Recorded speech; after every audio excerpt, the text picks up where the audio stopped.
Yo, what is up? What is up? Welcome back, Pavy Daily Takes. Um, I know I missed a few days, but I'm back. I need to figure out the actual schedule so y'all know. But yeah, we back, Pavy Daily Takes. Uh, what a few days before Thanksgiving. We almost at the end of the year, so I hope all y'all been having a good start to your week. It's Wednesday, Hump Day, as some of y'all call it. Yesterday, a lot of good games in the NBA. What was it? The second or third? I think the third day of NBA action. Well, NBA Cup action. Um, I think the biggest story from the yesterday was Celtics Cavs. Obviously, the Cavs finally took their first loss of the season to the Celtics. I forget what exactly the final score was. Let me look for you guys. The final score, what was the final score of that game? The final score of that game was the Celtics won 120 to 117. Donovan Mitchell scored 35 points. Jason Tatum had a big game, 33 points. If I'm the Cavs, obviously, I don't really want to say more victories because they've been the best team in at least this NBA season all season. So I don't want to say anything about more victories. But if I'm Cleveland, I feel pretty confident in that game yesterday. I mean, Darius Garland played his worst game of the season. The Boston Celtics for the first half couldn't miss a shot. And, they were up 20. They cut the lead down and ended up, losing in the end. But if I'm the Cavs, looking at how we stack up against the defending champions, I'm pretty cool with that. We still mixing Strus, who is a guy that, I mean, obviously the Celtics are missing a whole Kristaps Porzingis. So that's a whole, different thing you have to factor in. And he would have definitely been a factor in that game just because his size, like dealing with Allen and Mobley, they switch everything. So they did a really good job of getting the ball to Evan Mobley on the switch. And he did a good job of, going at those matchups. Also, the thing about, I think Garland has his worst game of the season, but it's a reason why he has his worst game of the season. You got to go out there and play against Drew Holiday and Derek White. So again, like I said, I have always said throughout the whole time of this early season, I would still put my money on Boston if I had to put my money on anybody. But again, if I'm Cleveland, I'm not mad at that game yesterday. Again, Darius Garland played about as worse as he possibly could play. I think the Boston Celtics shot, what did they shoot from three yesterday? They shot 53% as a team from three. They hit 22 threes. If somebody's going to shoot 53% from three and make 22 threes, you're probably not winning that basketball game. The Cavs shot 34%, from three. Darius Garland, what did he was 3 of 21. I don't expect that. Granted, like I said, I know, he was facing some stout defense, but I don't expect Darius Garland to go 3 of 21, every time they played him. So, I definitely think that I saw some things of that from that game yesterday that, if I'm, like I said, if I'm the Cavs, I feel, I don't feel bad about Boston. I mean, you know what they do. If they gonna get out there and they gonna get hot, you can't beat them. And that's the thing about Boston, like all these years, is they've been consistently kind of a streaky team because they just swing the ball around and shoot a bunch of threes. If they make them, they win. If they miss them, they lose. But again, 15-0 off to a great start. Obviously, they have a game today against New Orleans. We'll see. I think it's New Orleans that they play today. We'll see how the Cavs rebound. Again, it's just one loss. We'll see how they rebound. And like I said, if I'm Cleveland, I'm still not mad at the way we lost that game. And again, we still got help on the way. I love Max Strus. Max Strus might be one of my favorite role players. I don't know why. I just rock with Max Strus. And he's probably, I think Sam Merrill may be their best shooter, but Max Strus got to be right up there with him as far as their best shooter, who will just open up their offense, just open up the floor even more for them and give them, even one more option of a guy that they can, put out there. But moving on, man, the Philadelphia 76ers are having team meetings before Thanksgiving. It's getting dark in Philly. Dark fast. Paul George is on the podcast. Shout out my man's PG. Covered him with the Clippers for mad years. But my man's PG on the podcast talking about I'm mad the Lakers double team me because I want to go hoop. What are we doing, bro? What are we talking about? What are we doing? And why are we doing this? What are we doing? Tyrese Maxey calling out Joel Embiid. When he been, granted, it's only been 2 games, but when he been on the court, he ain't been great. He complaining about how he being used. It's getting bad in Philadelphia, man. And they've granted it's still very, very early in the season, but they've put themselves in such a hole. Like they really at this point, what you really got to get on like a couple 8, 7, 8, 9 game win streaks to get out of the play-in. Now, granted, luckily for them, the East isn't outrageously good so far this year. Like nobody outside of again Boston and Cleveland are head over heels. But bro, you 2-11. You got the same record as the Wizards. Now I think the Bucks obviously they'll sit at 5-9. They've been winning some games recently. I think the Nets will probably fall out of the play-in. The Bulls will fall out of the play-in. I think they could make the play-in, but again, it's the play-in. The play-in is in. The play-in is one game. If you go into a play-in situation and you got to play, just looking at it right now, let's say you got to play, I don't know, the Miami Heat in a one-game play-in situation. I don't really want to do that. You know what I'm saying? So, man, it's getting dark over there in Philly. Anytime you having team meetings before Thanksgiving, I don't think everything is going correctly. And they having team meetings right now before Thanksgiving. And also, I'm kind of interested about how the contents of that team meeting, or even the fact that they had a team meeting, got out to the public. Like, why do we know that Tyrese Maxey called out Joel Embiid? Everything in Philly this season is completely becoming a story. And I think, I don't want to say it's going to be hard for those guys to focus on basketball, but we as media members and, the story to talk about right now. And nothing with Philly that we talking about has anything to do with basketball. Obviously, Embiid, had a situation with the reporter.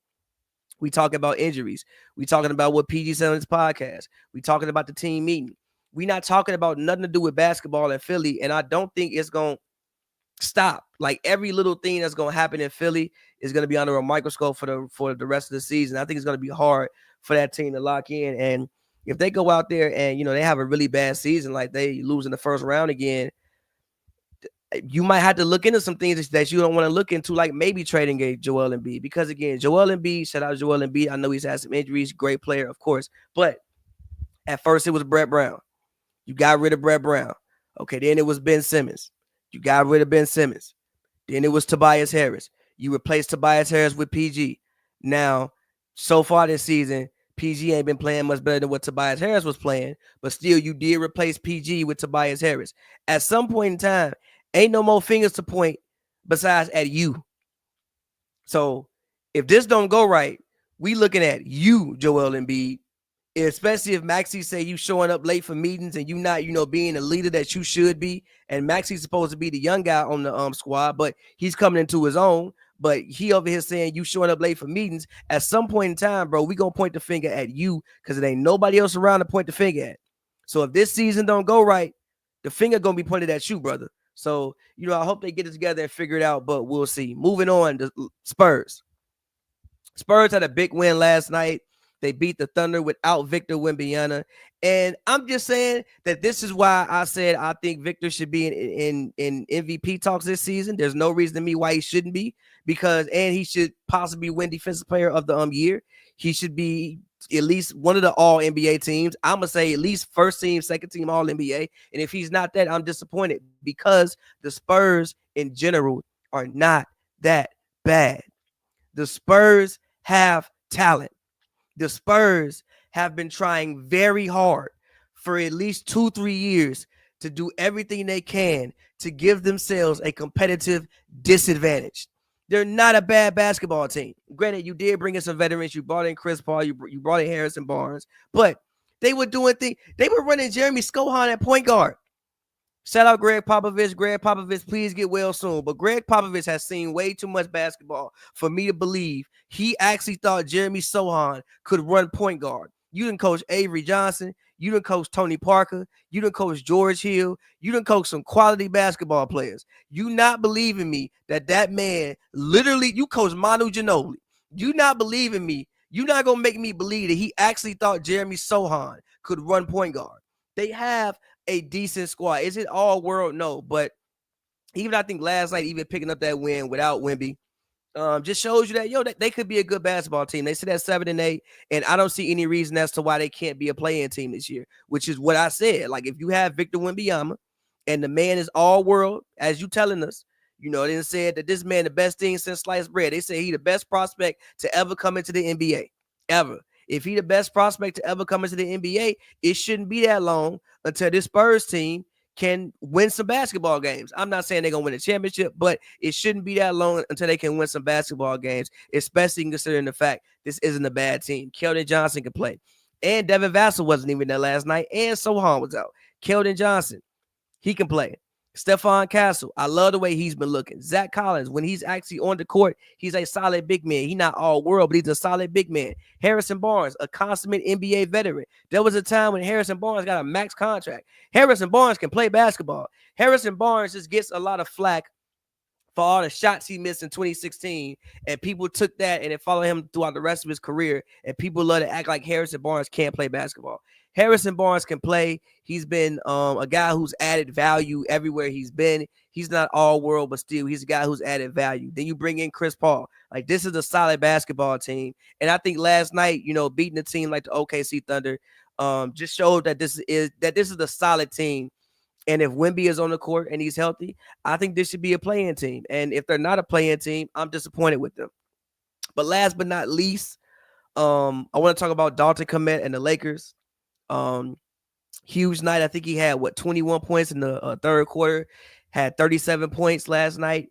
Brian said, I don't know how he slid this far in the draft. But even last week when I came on here and talked, I said that, man, I think they should explore the starting lineup being Reeves, Knecht, Rui, Braun, and AD. I just think Dalton gives them something that they haven't had pretty much really, dare I say, ever in LeBron's LA tenure, which is like a dead knockdown shooter. And I think, JJ being the coach, he can kind of, see himself in Dalton, but Dalton can do more than just like catch and shoot. He can get it off the dribble. He can put the ball on the floor.